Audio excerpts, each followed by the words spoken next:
Initially, I think leadership will come from the corporate community. As I mentioned, there's already 15 or 20 companies, admittedly a very few, but interest is high.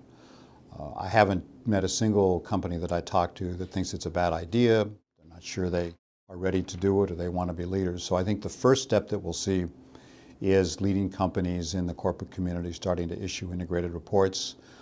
That will get visibility. They will be seen as developing the new best practices. I think closely related to that is the large pension funds, which we were talking about, encouraging companies to do so, even putting pressure on companies to do so. The NGO community, the stakeholder community, when I did the research for my book, I wasn't sure if they would support integrated reporting or they wanted to continue to have separate sustainability reports. They're very supportive of this, and so I think you'll see the NGOs that have been putting pressure on companies for separate sustainability reporting, starting to call for integrated reporting. But ultimately, just to be clear, I think this needs to be done by regulation. I don't think it should be done immediately. I think we need time to experiment, learn what's involved. But if you're going to have a sustainable society, virtually all your companies need to be framing what they're doing in terms of a sustainable strategy, with integrated reporting being a key tool for that. It's not a silver bullet, that alone won't do it, but it is certainly a key tool for doing that.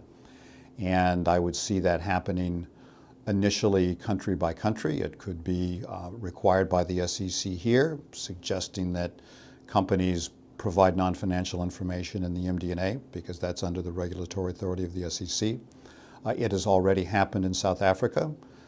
Through King 3, Mervyn King, a very well-known corporate governance expert who you probably know, produced a report calling for integrated reporting. Every listed company on the Johannesburg Stock Exchange starting July 1st has to produce an integrated report. The French National Assembly is voting on this in May, I'm told. I'm not fluent in French, so I haven't been able to check that out myself. The Prince of Wales Accounting for Sustainability project is in the process of organizing an international integrated reporting committee.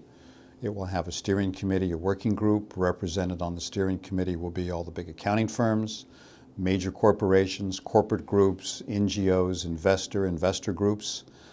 That will clearly create a lot of visibility. So what I think will happen over the next year is that awareness will grow, understanding will grow about integrated reporting.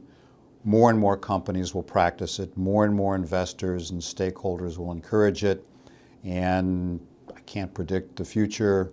4 years, 5 years from now, you'll start to see legislation on a country-by-country basis. And I'm hoping that a decade from now, this will be the required practice all over the world.